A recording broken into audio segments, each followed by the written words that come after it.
بسم الله الرحمن الرحيم. magacaygu waa Khadar Jaamac Ismaaciil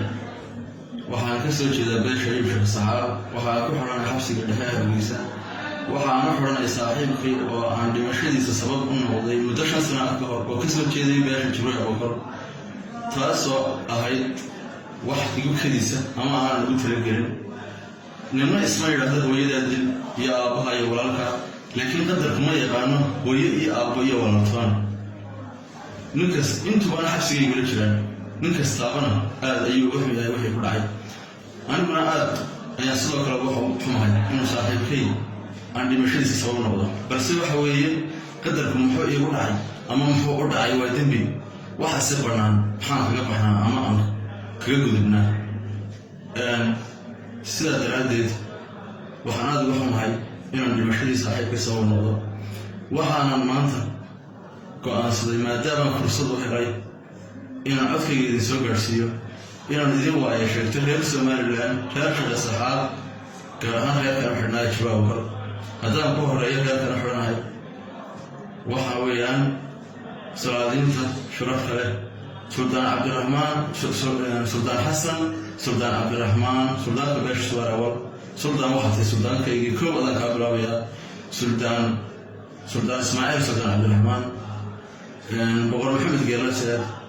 Sheekh Abdulqaadir Carab Ismail وقال شرفت دمانتين qoyskii aan xidhnaa oo walaalahayna qadarka ugu qaraxay waxaan idin leeyahay inay hotel baan wadana hoomaynu kala tigin talada iyo raseegtay celiyo toobada tiiraanyadeedii ayaan tiray waxaan qoray saaxiibkiina ma ka tagto toos qabaanahay in ilaahay tala saartay toogay baanahay turkiina mudayacay baan oo toogay mawlaha kutibada raxmaanka wajahay taliskii weynaaye توحيدك إربان عصر تيرك وقوين 99 باب عصر توبد إله يسكن ترانية كهري تاكلين أبدا تاريخ ضوء استوى شاتنية آخرة قبت على وقت الله وقت يترادك وحيرته قبت على وقت الله وقت يترادك وحيرته تفيد جبريل يهدان تريد سعد موسى تشكيد رياداتهم ترى ملايين تشكيد رياداتهم ترى ملايين ترى أيام سبباتهم تاجر حوالها tilmaamihii awood sidaan tala gurbeynteeda nima iyo turkiin baa dhahay maanta intro dhamaantiin waxaan leeyahay nima iyo maanta haddaan dhinto wada dishaan diyaar baan leeyahay balse waxaan idin sheegayaa haddaan dhintona inaan idinka dhintay oo laba wiil si fiican raacay haddaan noolaadana aan idinka idin noolahay sababtoo ah tol aan idinka ahayn ma hayaan haddaan si gaar ah u xuso boqor Maxamed Geelase boqor Maxamed Geelase toogeesi baa tahay kulmadkaad gashaaba ilaahay ugu gargaaraa geeyada tareysaan cid kale kula fuuleen adiga garaadkii aqoongaada ku ahaa nin guntiga ku haystaan abidkoodin u qurayn gobonimada iyo waxa tabaan birima geedadeeda gacan qabasho ruux doonaya ugu garwadaaya Geelase wuxuu kaaga tagay maanta ay garo haddaan u gudbo heerka Saxaab reerka Saxaab nin abaal dhigtaa ugu haboon wiilku awlaad oo lagu tabca aayatiin noqday nin aqoon lagu bayaqaan way astaantii anigu ayuu baanahiyo odaygii weynaa ubadkaygii wada tigin reer Saxaab ehelkaygii wada tigin oo wada ogsoontii aniga abkaygii tigin isiradeedii inamiya hawliyo odaya iyo ubad garaad yeeshay kulligiinba waan idin idhay oo shaqadkay reerka Saxaab maanta waxaan ka codsanayaa inaad sideed luqad iga bixisa oo aad ku soo shubtaan lambarka koorto 23 sababtuna waxa weeye aan maanta u qabsaday halkii ugu sarreysay reerka Saxaab waa sababa iga yimid xagga tolkay oo laba tole ama laba reer ayaa u dhaxeeya haddaan idiin sheego beesha ayuu Saxaab waan ka dhashay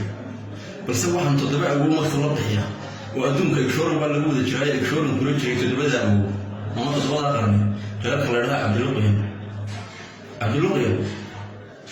أبتيابيه مركي تضبع شكل اللي يقول صاحب كاول أنت أنا وفرني نحن أنت أوفر قلنا هي واحد بحث أيها أمرنا أسكين خلاص كده يتفنى يبان ويسودي كما حميد البيلان بس أبتياب شيء إكشورن كي أنا لا يو قارنكي أن لبحين جريت تبدأ كما يجواب وح كرجالنا يما يتهرب لو بس النضال من مديرة بحمسني ما كان صار بها مستوى مديرة ما أحسي بهبيسة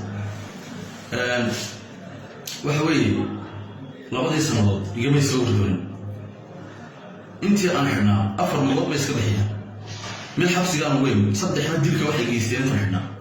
أفرتي كي أنا وين يصدق لي يقدم بيلا تبدأ أي شغل ما فينا وين بحية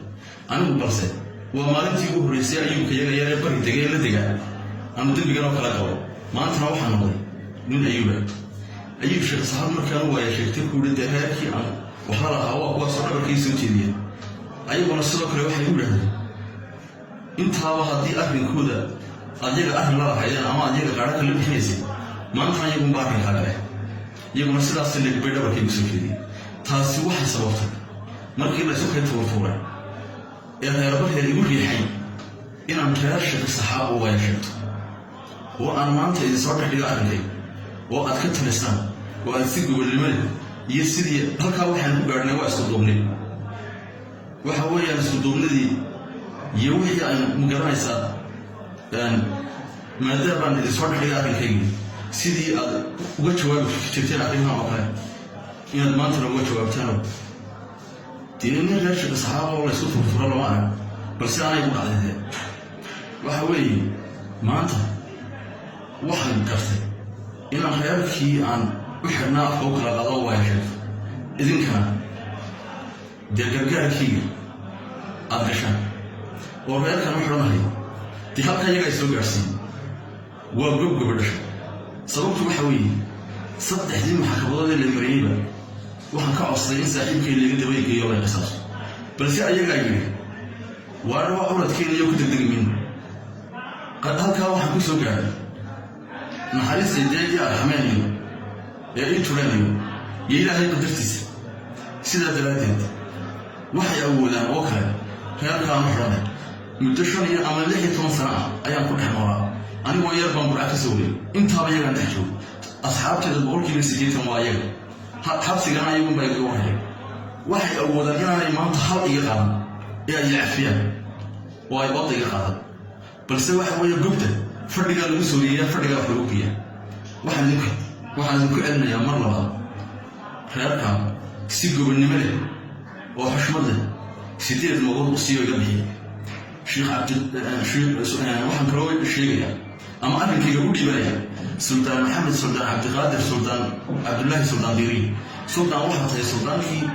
راشد الصحاب أردن وحوي من كرامة لا تويل هنا وحكابر مدن وحكابر ما أنت قرن كي هذه لا يكون بيت هذه إيه بقول اسمه مدرب مولي بقرعنا يعني أيام هو يا أبوي ذكر لي هذا أيوب نحى يوه لنا عبد الله بينا يوه لنا إلينك أيام ما حيدي صار خيرها سيجوا بالنملين ذو حاجة تام بعد كعصنيا أنا جانا أبن كيجا حدث كسرتان وحن أنت قدر يا أنكسر بالجبينة الله بريء مصر سريع مراد كل الكلام هذه إيه بالي معجزنا قرآن بالي يعرف آمين مصحف دائرة عن واحد جاي مناسب كيني مرتاحة معناها أبوها بمراسلين ثاني مالكم ملكيلة هو ومثله باي ما عاقل هو حسين بوحي من كتير ملايكتي بيشر فنوا مثله باي كي معمول آيات هي بوحي من كتير محمد الرسول كي عليه السلام ومثله باي معيسي مع سيونات هي بوحي من كتير منتهية معمول كيس كثير ومثله باي مولها بكسوم باتهي بوحي من كتير مدد إياه مقام قولية ومثله باي ما هذا أردن أديك عليه بوحي من كتير حرم كنا مالكدي ويجي ومثله باي مسلم صحيح شنو يعني هي بوحي من كتير مقال يا أضاء عرب لها من الكسيجيني أديك مخلوق بها جو مامور كوها بواني أديك أنا مقرنش أديك وكسرنا إن على روح مظلومه أديك أنا مقرنش يلا هاي مريس بيبروي مدري أضاء قرب الله من مال إسلام نقاعه أديك أنا مخلوق بها جو مامور كوها بواني أديك أنا لقى مار بكرن ملت رحمن أول أنا مسكين وعندنا ملك سينايا أنا قاعد أشهد المولى هي مدك تهوجاش نبي ونسمع دوجي وقرأ وتكين ملك سيني أديك هم عينوا قرودي مقلق كيسي موسى فرعون مالك وموجود له خيبي أديك هم عينوا قرودي مرسلين تيه أنا كلام برنامج يقول عن مالك مثلي تريها حبسي على كل مرسيدامي وحن كعب صنيع تليفون كنت بتربانها أنت السوق تجي سوماني بستري إلى أربعة ليه waxaan kaa codsanayaa nin maxaabiista u daran ma tihid balse askartaadu way dhibaan marka maxbuus hadduu maxaabiista kala dhibaan waxaan kaa codsanayaa inaan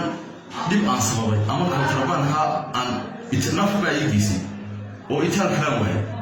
oo intaasaan itaal ka dhigtay oo 5 sannadood cid xabsigaa igaga warhaysay iyo cid inaan dhintay inaan noolay ilmooga labadeedii xaas waxay iga tageen xabsiga way ismadax bannaayeen markay cid waayeen carruurtayda iyo ubadkayga ayuubna ma oga meelay ku noolyihin cabdiluqiyana ma oga meelay ku noolyihin marka waxa weeye moobilkaa kontrabaanka ah ninkii ii keenana allaha u gargaaro dee waxa weeye maxabuus kale oo aan waxba geysan ama aan hadal yaa lagu dhibaatay anigase waxa weeye dee haddii ilaahay idinka ogolaado dhibkiina dee diyaara bano oo dee nafbaan itaal baan dee moodo itaal kalaan waay waxaan leeyahay halkii saxaabo mar kalena marka idinku celinaya 4-2-3 waa talasom gargaarkayga fadhiga waka ducadana ii soo raaciya in ilaahay qasrigiisa iga cafiyo aakhiriya adduunyada qof kastoo ii duceeya ama ii gargaarana ilaahay isagana ha u gargaaro wasalaamu calaykum waraxmatullaahi wabarakaatu